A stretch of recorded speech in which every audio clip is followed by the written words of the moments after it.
My name's Josie Jeffery and I'm a guerrilla gardener, primarily specialising in seed bombs. I'm just want to let you know that I'm filming this on my rubbish phone because I live a very basic life and I don't have that much technology. So it's sellotaped to a pen in a pen pot, teetering on the edge of the bookshelf in front of me, so hopefully it's not going to fall off in the middle of this video. So yes, as I said, my name's Josie Jeffery. I live in Brighton, the United Kingdom, with my partner Stephen and our 3 gorgeous sons who were growing up before my very eyes, and probably most definitely one of my biggest achievements being a mum. So yes, I'm a guerrilla gardener, and I grew up, I suppose I've always lived a very guerrilla life.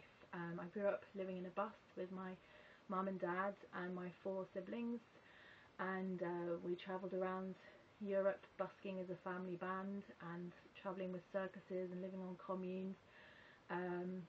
So I suppose we always had to make wherever we lived into home, and perhaps that's where my love of beautifying wasteland and trying to tidy up and be responsible for places that aren't really noticed possibly came from, because a lot of the places that we used to live and park up in were wasteland and were lay-bys and roadside verges, and the road is a big feature in my life and in my work because of the amount of travelling that we did. My parents settled down in Wales, and I started studying because I was home educated before. I studied art, and then I met Stephen, started having babies, and then I moved to Brighton and studied horticulture and garden design, and also volunteered in the Museum of Garden History, and worked at a nursery in the micropropagation area. And I'd never done anything like this before. When I went for the job, my boss said, "Have you ever worked in a lab?" I said, "No." He said, "Not even in school?" And I said, "No, I didn't go to school." But he let me, he gave me a shot, and he let me have a go in the lab, and I was actually quite good at it, and managed to successfully micropropagate some trees, strawberry trees to be exact, that they were finding it very difficult propagating, so I was really pleased with that. A micropropagation, by the way, is basically where you get very small parts of the plant and the stem, or the very centre of a stem, and you cut it into a tiny little piece, then you put it in a test tube and it sprouts, then you cut that in half, put those 2 in the test tube, then you cut the next ones, and as they grow you keep cutting them in half, so that you're basically reproducing these very small plants in a very sterile environment until you want to allow them to grow bigger and introduce them to the nursery.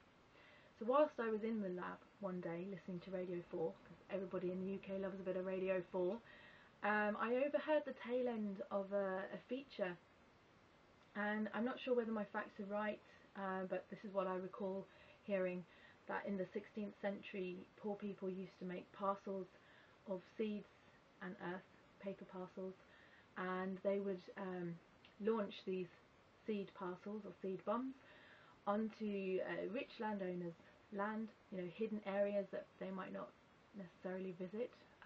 Maybe they didn't have the right attire, or their horses didn't want to go that far, or whatever.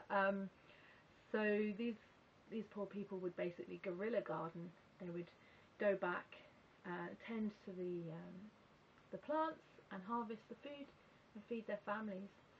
And I just thought it was incredible. I thought, that is something I want to know more about. So I went home and I looked on the internet, because I do have the internet even though I have a very basic life, and I just wanted to learn more and more about seed bombs.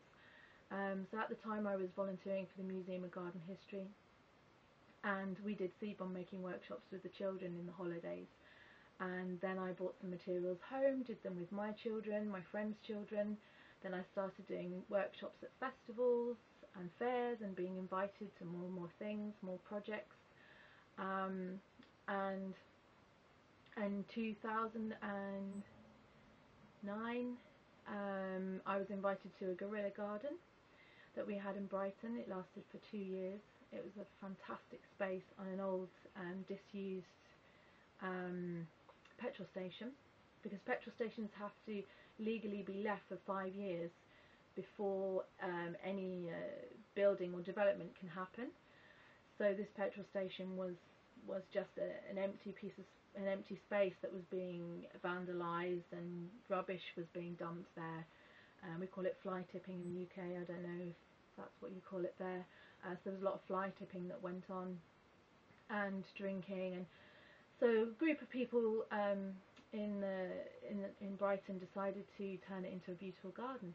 So I was invited to the garden to do a seed bomb making workshop, and I loved it there. It was a fantastic space. There was people bringing their families along, having picnics, doing yoga, reading, drinking tea, because we love our tea in the UK. I've actually got a cup there waiting on standby. So I did a seed bomb making workshop, and that's where I met the commissioning editor of the Ivy Press publishing house, and they asked me if I wanted to write a book about seed bombs.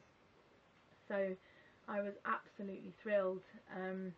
This was published in 2010, and it's basically a definitive guide on various types of seed bombs in the world, experiments that have happened, seed activists, guerrilla gardeners, and it has a recipe on how to make them, because I've done lots of experimenting, because I found some of the ratios of the clay and compost and seeds wasn't very successful, so I've just devised my own recipe.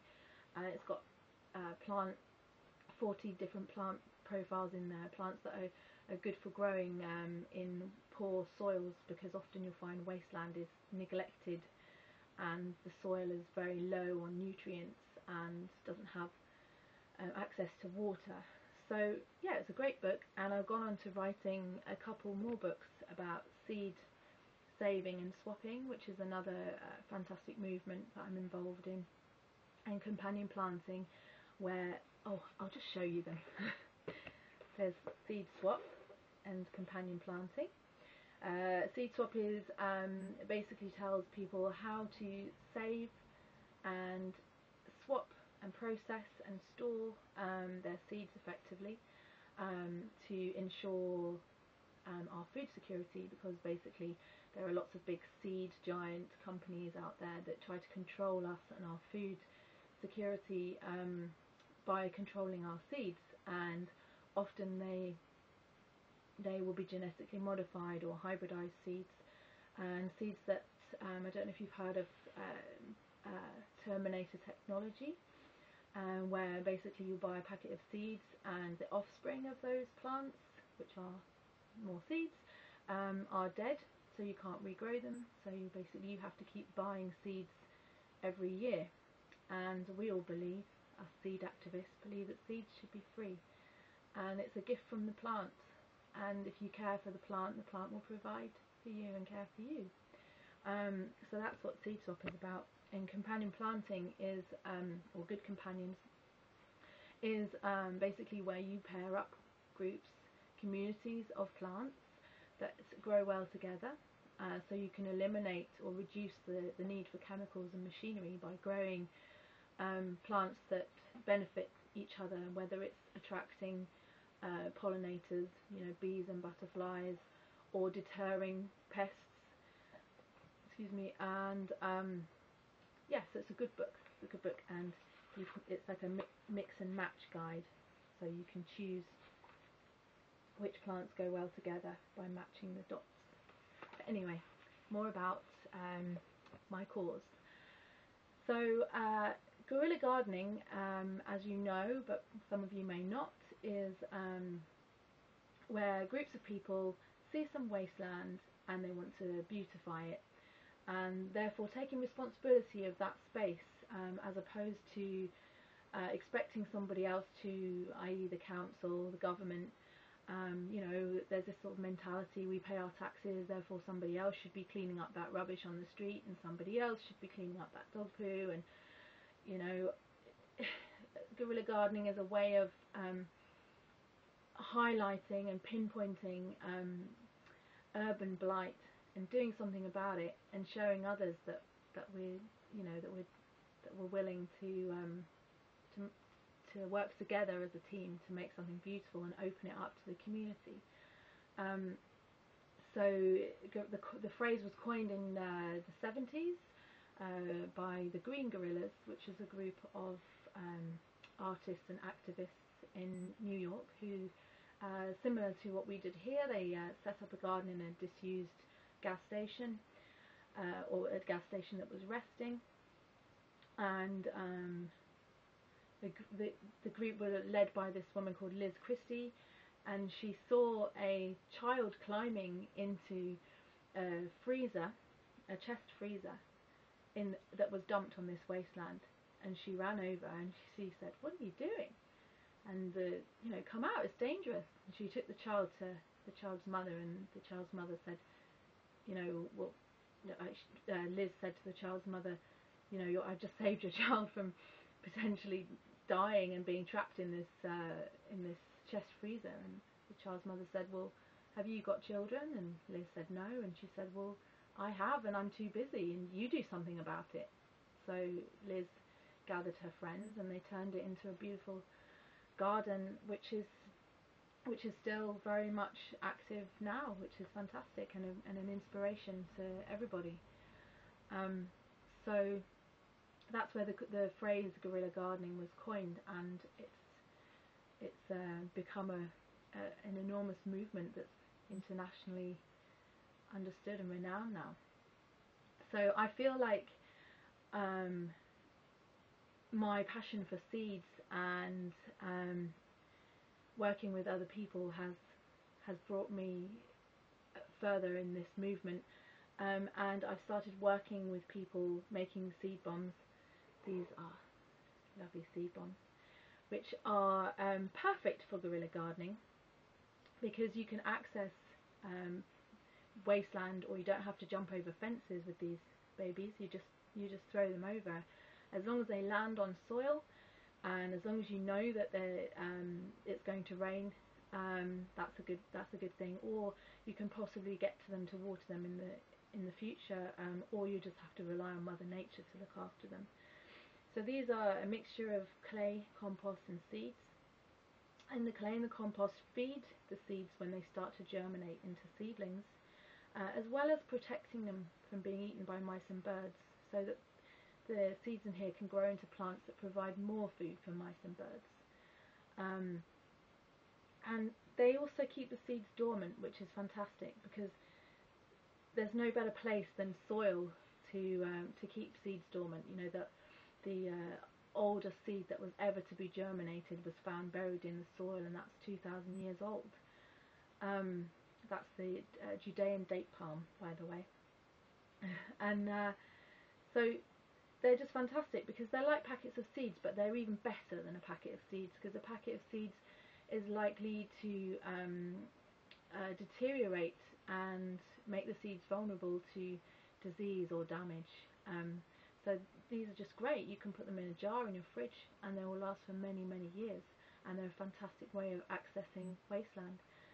So I feel like with the workshops that I do, I'm encouraging a collaboration that's citywide, that's countrywide, and we're all working together to beautify the forgotten wastelands.